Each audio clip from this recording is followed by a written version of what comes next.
Welcome to Retro Reprise. Today I thought I would take you guys on my final trip to Toys R Us. As most of you know, Toys R Us is closing down. They've only got, maybe a little bit less than a month left. And this is the only opportunity I'm going to get to be able to go, so I thought I'd take you guys along with me. But first we're going to stop off at a Goodwill, see if there's any games there. And before we do any of that, I wanted to tell you guys that I was on a podcast, and that episode of that podcast is out now. That podcast is called 2BT, and it's run by my buddy Dave and his brother and his cousin, and they're doing really well. And I got to be a guest on the podcast, and so I thought, well, I'm going to share that, and hopefully you guys will go check it out. I'm going to leave some links down below. You can go check them out at 2BT Podcast, or find them on Twitter at 2BT Show. They're part of the Nerdy Legion, so you can also go to nerdylegion.com and find the 2BT podcast. But I'm going to push my buddies and definitely go check out their podcast. It's great. They're doing really well.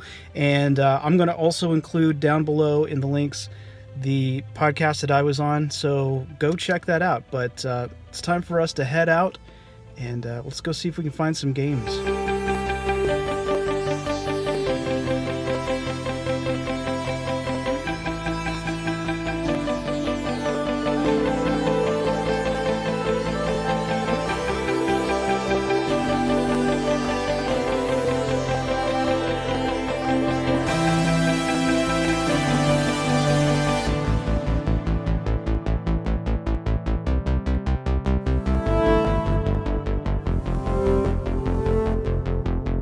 So this Goodwill was a bust. That's probably one of the worst Goodwills that I've seen as far as anything is concerned.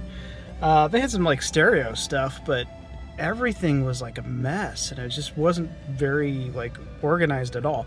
Now I don't expect a Goodwill to be organized. In fact, you're kind of used to digging through stuff, but this was really a bust. But that's okay. We're gonna head out to Toys R Us. So let's go.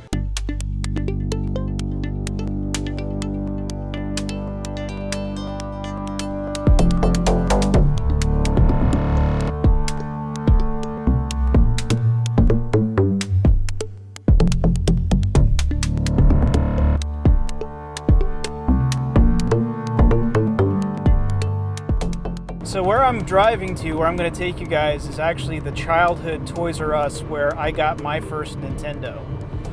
And the way we got it was my parents had about 6 or 7 really big jars filled with change, mostly pennies. And I don't think they really wanted to spend the time rolling that much change. So I remember, asking my parents for a Nintendo. And at the time, my parents had gotten me an Atari 7800, but if you know anything about the 7800, it's nothing like a Nintendo. And all of my friends had a Nintendo and all of this. So, I was begging my parents for an NES. And my parents basically said, roll all this change, it's yours. You can put any money that you roll in there, we'll put it in a bank, you can save up and get a Nintendo.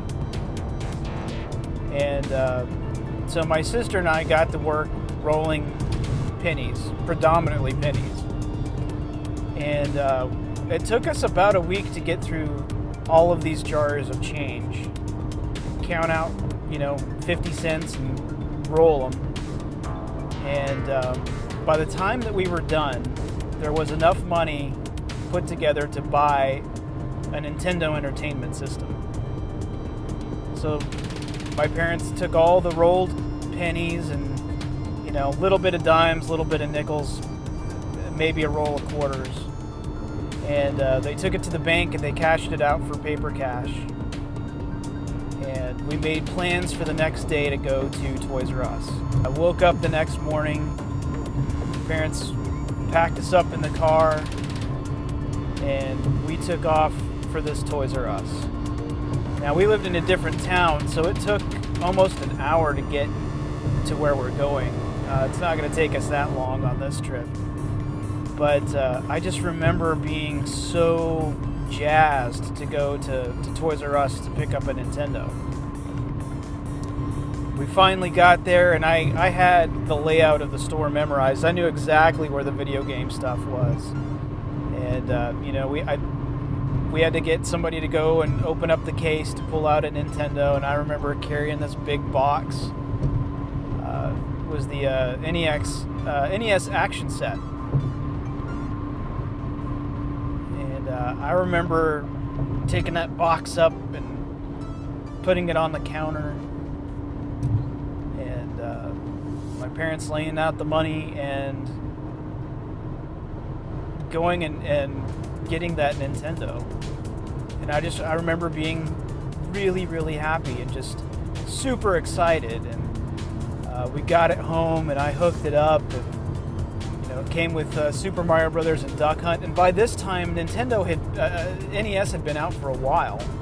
So it... everybody else had, played these games all the time, and Mario 1, by this time Mario 3 had come out. So everybody was used to playing Super Mario Brothers, but I just remember finally being at home with a Nintendo and playing Super Mario Brothers and being so excited to play it. And really just having a great time with it. And all that was, all of that's burned into my memory. Even as an adult, I remember a lot of it. And, I would drive by that Toys R Us coming home from work and not really giving it a second thought. And now that it's going to be going away, it does sort of drum up these memories of going to Toys R Us and, just being awestruck at everything that was there, and going to the video game section and looking at all the video games. When KB Toy disappeared from malls and stuff like that, I didn't really feel that bad about it, but for some reason Toys R Us, that one's striking a chord.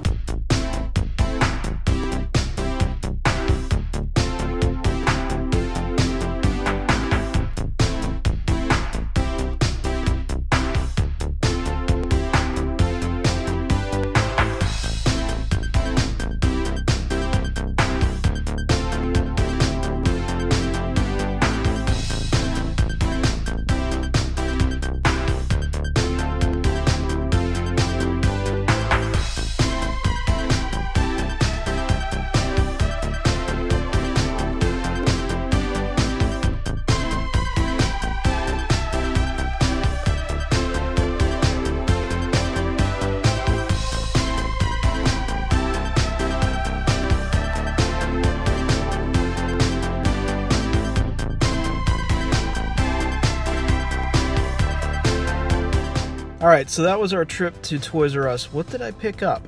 Well, I actually have a pretty good story and a really good find. So, while I was there, I went to the video game section and I was looking around, and they had a Bad Dudes mini arcade cabinet that actually probably plays the NES version of it. I was wanting to get one of those and I couldn't find one in my town. While I was walking around with that, I overheard a conversation. There was a clerk talking to a family, and they wanted to get a new 2DS XL for their daughter, and she was there with them, and they were wanting to know if there were any discounted prices because our store closes in less than a month. And while they were talking with the clerk, he said, well, we have one that was a return that I'll sell for $100. And so he fishes it out of the back. He shows it to him. And it's the blue, sort of that turquoise and black color. And the family, the dad's like, yeah, sure, we'll take it. And the daughter's like, well, that's not the one I want. The one she wants is the orange and white one. He goes, well, this works. It's good. You can use it. And it's $70 off the price. Well, they kind of hem and haw over it, and they're going to talk it over and walk around the store. So they take off, and while the clerk is putting it back, walking towards the back to put it back there, I said, hey, if they don't buy that, I will. And It took about 45 minutes of walking around and just waiting for this family to make up their mind, and they decided against it. So I went ahead and purchased the new 2DS XL for $100, which for me, this is very fitting. I told you the story about how that's the store I got my NES from. Well, my last purchase at Toys R Us is going to be the 2DS XL. And I've even got the proof. So let me show this to you. You can see clearance. I don't know. I also bought a game. But I think you can see $100 there. My camera's flipped. But yeah, I got that, and I picked up NES Remix. So yeah, I'm gonna get started on 3DS. I've never had a 3DS, so that brings me to this next point. I don't know the 3DS library very well, and so I need suggestions. I need some good game suggestions for the 3DS. So the games I like to play are more action-oriented, so action platformers, things like that. First thing out of everybody's mouth is usually Pokemon, and that's fine. I'm not a big Pokemon guy. I was already an adult when Pokemon came out, so I never got into it. But depending on an RPG, I might pick up an RPG, but primarily I like action platformers, space shooters, things like that. Think more classic, old-school gaming. That's more of what I'm into. So if you have a suggestion, please leave it in the comment below. But that's gonna wrap it up, man. This was actually kind of a cool trip. Yeah, Goodwill was a bust, but for the past couple of videos that I've done, Goodwill's always been a bust, so I don't really expect much from Goodwill. But yeah, leave some suggestions below, and guys, don't forget to like, comment, and subscribe. And of course, don't forget to check out the podcast, the 2BT podcast. I'm going to leave links below there. Listen to my buddy Dave and his brother and his cousin. And thanks for watching, and I'll see you on the next Retro Reprise.